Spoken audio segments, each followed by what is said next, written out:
नमस्कार, अपना प्रदेश उत्तर प्रदेश उत्तराखंड देख रहे हैं आप। मैं हूं आपके साथ पूजा मोहन पांडे। बुलेटिन की शुरुआत बड़ी और अहम जानकारी के साथ करेंगे। अमरोहा से बड़ी खबर अहम तस्वीरों के साथ सामने आई है। चित्रकार ने प्रधानमंत्री मोदी की मां को नमन किया है। कोयले से पीएम मोदी और उनकी मां का चित्र बनाया है चित्रकार ने। अमरोहा के रहने वाले हैं चित्रकार जुहैब खान।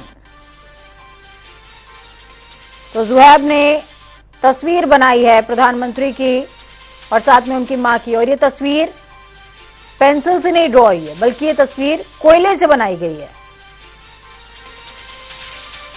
ये तस्वीर आपको दिखा रहे हैं। चित्रकार ने प्रधानमंत्री की मां को नमन किया है।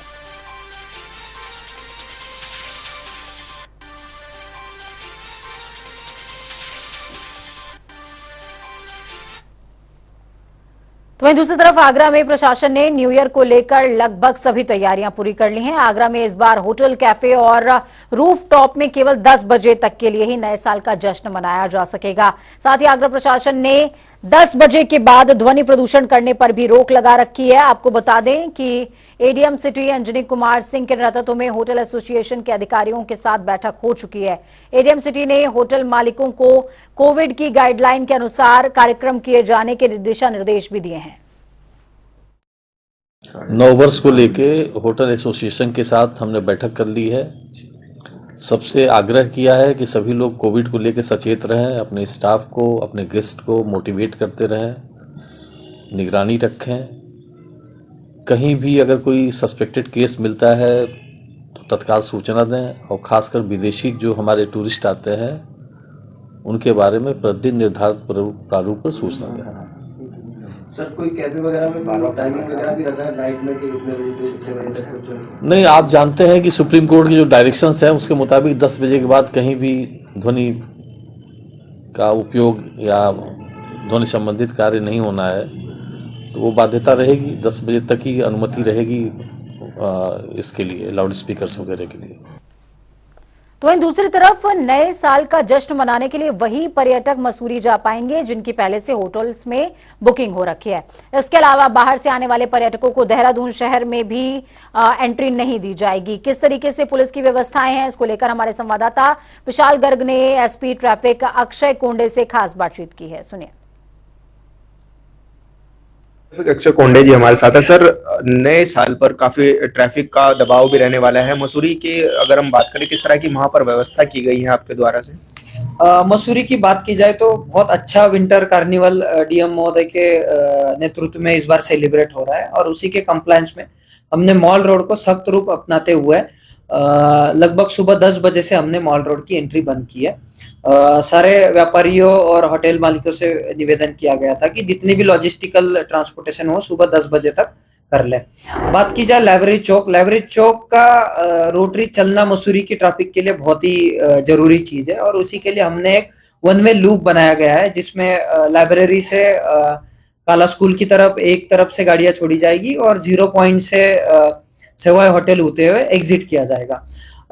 पार्किंग एक मसूरी में हमेशा समस्या रहती है। लगभग 1200 के आसपास पार्किंग गवर्नमेंट पार्किंग है और 850 के आसपास प्राइवेट पार्किंग में मसूरी में है।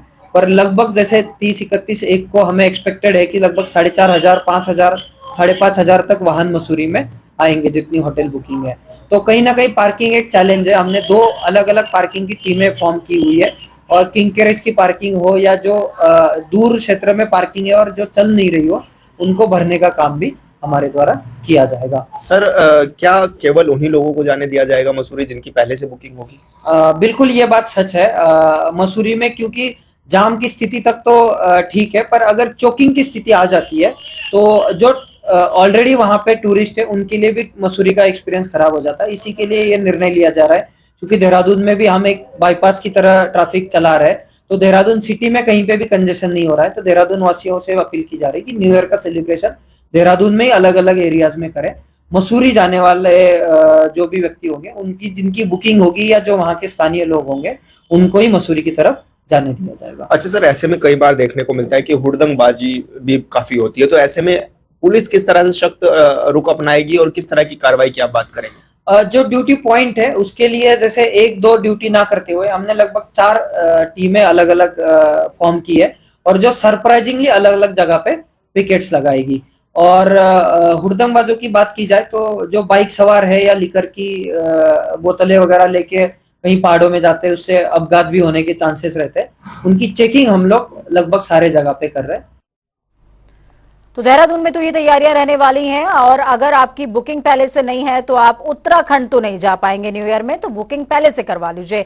लखनऊ में किस तरह की तैयारी है? लखनऊ से बड़ी खबर, अहम जानकारी आपको दे रहे हैं। कोरोना को लेकर प्रशासन अलर्ट मोड पर, एहतियात के साथ नया साल मनाया जाएगा, क्योंकि नया साल जरूर है लेकिन नई मुसीबत ना खड़ी हो, इसके लिए कोविड गाइडलाइंस का पालन बेहद जरूरी है।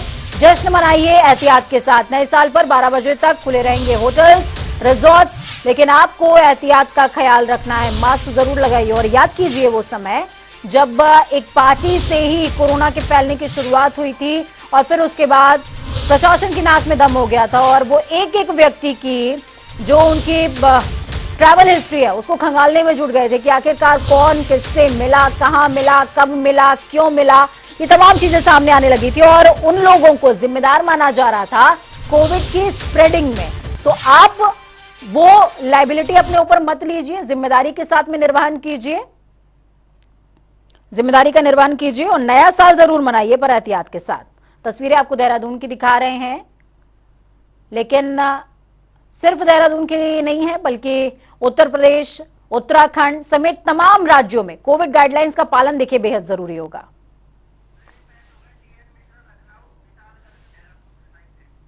चलिए, टीएन मिश्रा हमारे साथ में राजधानी लखनऊ से जुड़े हुए हैं लाइव, साथ में विशाल हमारे साथ ग्राउंड जीरो देहरादून से जुड़े हुए हैं। दोनों ही जगहों में क्या कुछ अपडेट्स है, कैसी तैयारियां हैं, ये जानेंगे। सीधे राजधानी लखनऊ का रुख करते हैं, टीएन मिश्रा जुड़े हुए हमारे साथ में। टीएन मिश्रा, क्या कुछ ग्राउंड जीरो पर हलचल देखने को मिल रही है?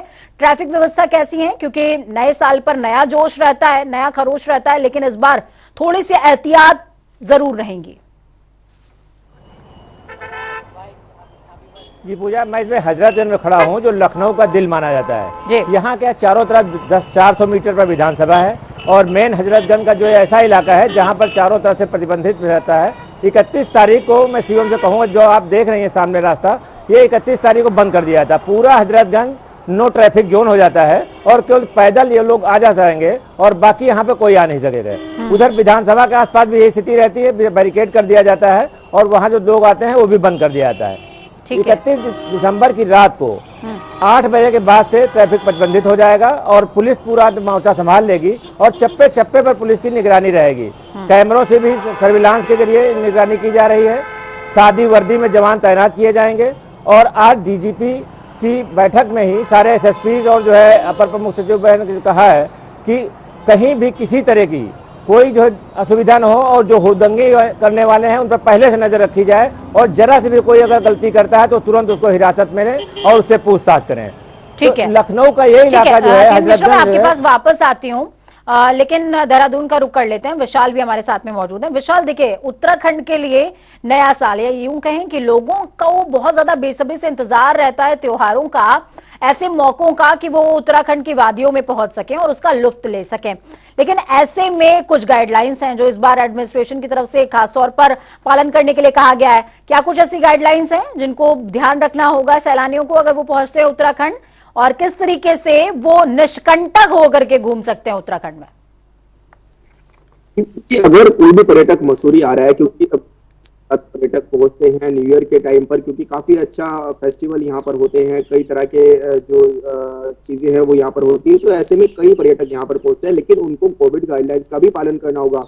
और डीएम ने साफ तौर पे कह दिया है कि जो भी यहाँ पर पहुंचेंगे, बड़ी गैदरिंग में जो यहाँ पर मौजूद होंगे, वो मास्क जरूर लगा ले, थोड़ा सा सेफ्टी का भी ध्यान रखें। हालांकि इसको लेकर के पुलिस प्रशासन की ओर से तमाम तैयारियां की जा चुकी हैं, तमाम व्यवस्थाएं हो चुकी है, क्योंकि भारी मात्रा में, देखिए, पुलिस का ये मानना भी है कि भारी संख्या में मसूरी में पर्यटक पहुंचेंगे, तो उनके लिहाज से उनको पहले ही ये कह भी दिया गया है कि जिनकी यहाँ पर बुकिंग होगी उन्हीं लोगों को आने दिया जाएगा।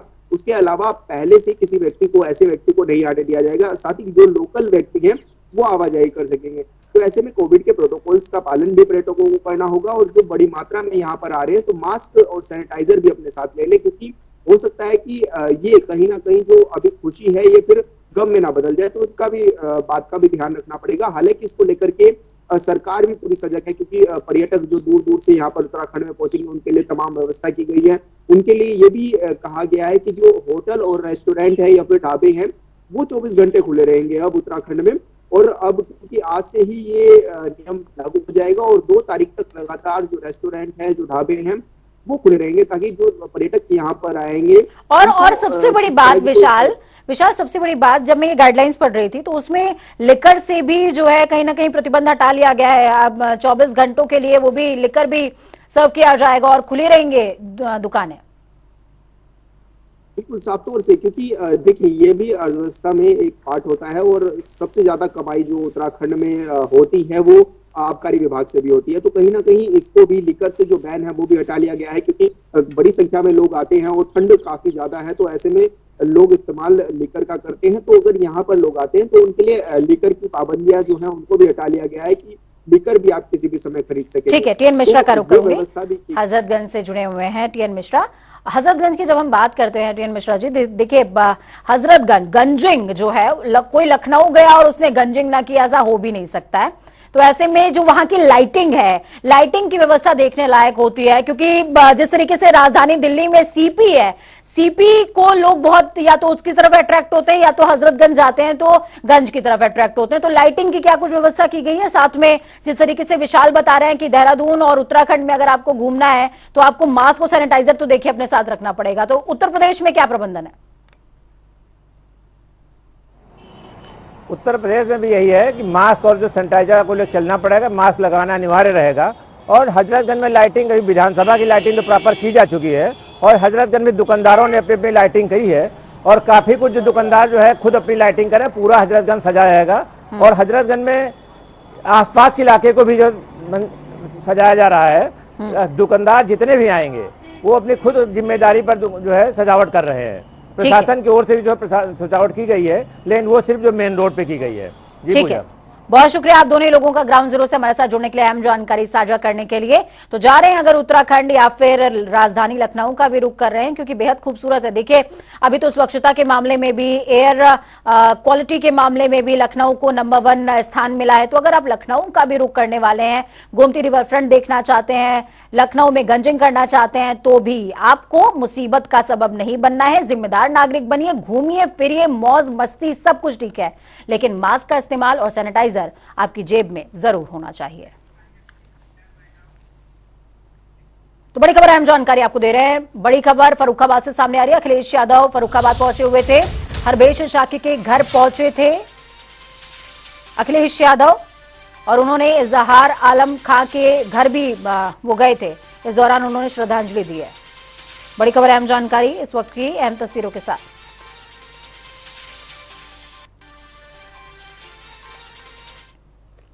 गोरखपुर से बड़ी खबर, अहम जानकारी। सभी प्रधान सामूहिक तौर पर इस्तीफा देने के लिए पहुंच गए। बास गांव ब्लॉक के 69 प्रधान पहुंचे हैं इस्तीफा देने। बीडीओ बास गांव पर मनमानी का आरोप लगाया है। बीडीओ प्रशासन के खिलाफ जमकर नारेबाजी ये तमाम प्रधान करते नजर आए हैं और उन्होंने कहा जब तक मांग पूरी नहीं तब तक धरना जारी रहे।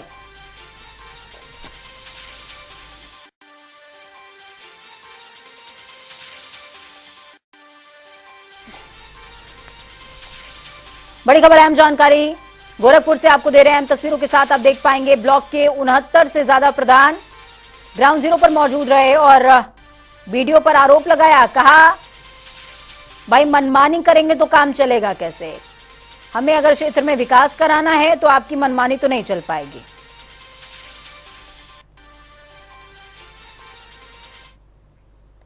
तो उत्तर प्रदेश के मुख्य सचिव दुर्गा शंकर मिश्रा का कार्यकाल 6 महीने और बढ़ा दिया गया, एक्सटेंड किया गया है। राज्य की योगी सरकार ने उनका कार्यकाल बढ़ाने के लिए केंद्र सरकार को पत्र भेजा। केंद्र ने उनका कार्यकाल 6 महीने और ज्यादा बढ़ा दिया है। दुर्गा शंकर को 30 दिसंबर 2021 को उत्तर प्रदेश का 1 साल के लिए मुख्य सचिव बनाया गया था। दुर्गा शंकर मिश्रा उत्तर प्रदेश कैडर के 1984 बैच के आईएएस ऑफिसर हैं। ये केंद्र सरकार के आवासन और शहरी कार्य मंत्रालय के सचिव पद से पिछले साल रिटायर हुए थे। सेवानिवृत्ति के बाद केंद्र सरकार ने 30 दिसंबर को प्रदेश का मुख्य सचिव उनको नियुक्त किया था। वहीं दूसरी तरफ बसपा सुप्रीमो मायावती ने उत्तर प्रदेश और उत्तराखंड के पदाधिकारियों के साथ में बड़ी बैठक करी। इस दौरान उन्होंने बैठक से पहले प्रधानमंत्री नरेंद्र मोदी की मां के निधन पर शोक भी व्यक्त किया। प्रदेश स्तरीय और जिला अध्यक्षों के साथ 1 दिवसीय सम्मेलन के दौरान मायावती ने भाजपा और कांग्रेस पर भी जमकर निशाना साधा। उन्होंने हाल ही में निकाय चुनावों को लेकर आए फैसले पर योगी सरकार पर जमकर हमला बोला। उन्होंने कार्यकर्ताओं को संबोधित करते हुए कहा कि बीजेपी की निकाय चुनाव टालने की कोशिश लगातार देखने को मिल रही है। उन्होंने कहा कि भाजपा ओबीसी मुद्दे के बजाय दूसरी तरफ लोगों का ध्यान केंद्रित कर रही है। क्योंकि आरक्षण के ऊपर लेकर के जिस तरह से भारतीय जनता पार्टी की सरकार का रुख आया है, वो पूरी तरीके से अति पिछड़ों को और पिछड़ों के विरोध में है। मायावती जी ने कहा है कि भाजपा जानबूझकर इस तरीके का षड्यंत्र रच रही ताकि चुनाव को टाला जा सके। जी, मैं यही कह रहा हूँ कि ये बहुत महत्वपूर्ण है कि अति पिछड़ों और पिछड़ों को और पिछड़ा करने के लिए भारतीय जनता पार्टी कुछ ना कुछ योजना बनाती है। हालांकि भाजपा तो ये कह रही है कि हमने कमेटी का गठन कर दिया है, जैसे ही हमारे पास डाटा आएगा हम चुनाव के लिए तैयार हैं, बिना आरक्षण के हम चुनाव में जाएंगे ही नहीं। देखिए, जब हाई कोर्ट ने आदेश दिया है कि आप जब समयबद्ध तरीके से चुनाव कराएं और 31 जनवरी तक का उन्होंने समय दिया हाई कोर्ट ने, तो पहले आप सुप्रीम कोर्ट से आदेश आएगा तभी तो हाई कोर्ट के आदेश की आप हाई कोर्ट के आदेश को नहीं मान पाओगे, वरना तो आप बाउंड हो, कैसे नहीं आप हाई कोर्ट के आदेश को मानेंगे आप। हालांकि कमेटी जो बनी है उसके जो अध्यक्ष हैं वो कह रहे हैं कि कम से कम 6 महीना हमें चाहिए डाटा को कलेक्ट करने के लिए। देखिए अध्यक्ष जी क्या कह रहे हैं क्या नहीं कह रहे हैं, ये काम पहले होना चाहिए था ना। ये सीधे सीधे कुठाराघात है, ये सीधे सीधे कुठाराघात है और कहीं ना कहीं ये आरक्षण विरोधी इनके मन में कहीं ना कहीं कुछ चलता रहता है और वो उसी के पर दिखाई दे रहा है। तो जो नगर निकाय का चुनाव है सभी सीटों पर सिंबल पर पार्टी चुनाव लड़ेगी, सभी जिला पंचायतों में सभी। देखिए पार्टी का पहले से निर्णय, उसमें कोई नई बात तो नहीं है।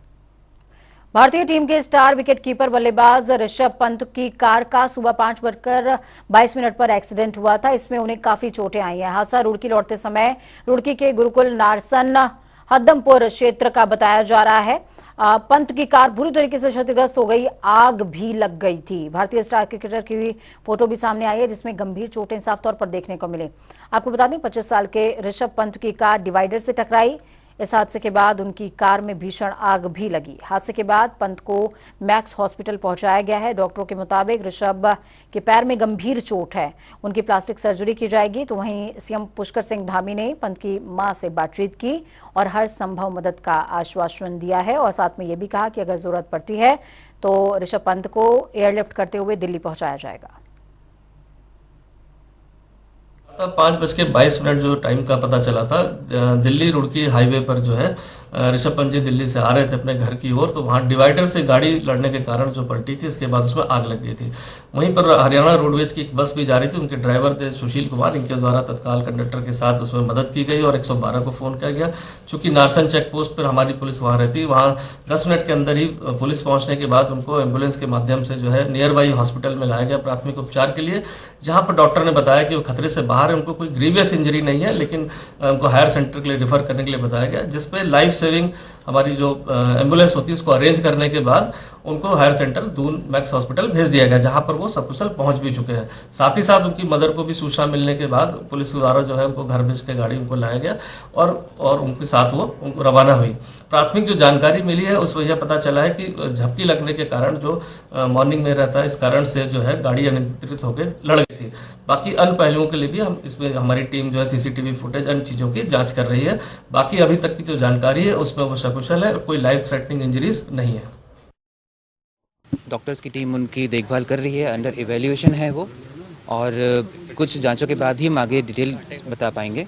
और फिलहाल वो स्थिर हैं और ऐसी कोई चिंता की बात अभी लग नहीं रही है। डॉक्टर्स की टीम पूरा इवैल्यूएशन कर ले, उसके बाद एक डिटेल मेडिकल बुलेटिन उसके बाद दे सकेंगे। कर रहे हैं, क्या बात हुई, कुछ बताया, कॉन्शियस हैं क्या कुछ? जी, अभी टीम उनसे बात भी कर रही है और उनके कहे अनुसार उनको जहाँ जहाँ के ऊपर चोट है उस हिसाब से वो इवैल्यूएशन भी कर रही है। वहीं मैक्स हॉस्पिटल में भर्ती क्रिकेटर ऋषभ पंत का कैबिनेट मंत्री डॉक्टर प्रेमचंद अग्रवाल ने हाल जाना। यहां चिकित्सकों से डॉक्टर अग्रवाल ने बातचीत भी की, साथ ही उनकी माता से भी बातचीत करते हुए इलाज का पूरा खर्च राज्य सरकार के जरिए दिए जाने का आश्वासन दिया है।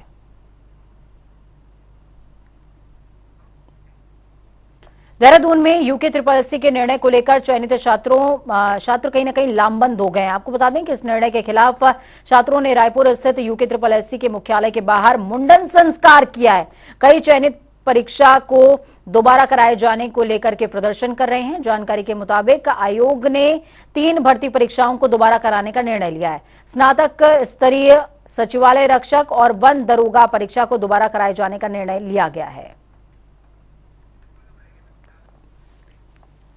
तो वहीं यूके SSS के जरिए सरकारी विभागों में नौकरी लगवाने का झांसा देकर ठगी करने वाले गिरोह का पुलिस ने भांडाफोड़ किया, जिसमें पुलिस ने कांग्रेस नेत्री समेत 4 लोगों को गिरफ्तार किया है। इस मामले पर कांग्रेस प्रवक्ता का साफ तौर पर कहना है कि किसी भी ऐसे व्यक्ति को बख्शा नहीं जाना चाहिए जो बेरोजगारों के भविष्य के साथ खिलवाड़ करता है। कल नया मामला आया है राज्य अधीनस्थ सेवा चयन आयोग में 17-18 में जो स्नातक स्तरीय परीक्षा हुई थी, वो डबल लॉकर में जो छेड़छाड़ हुई और वहां से ओएमआर सीट निकाल करके नंबरों को 24 को टॉपर बना दिया गया।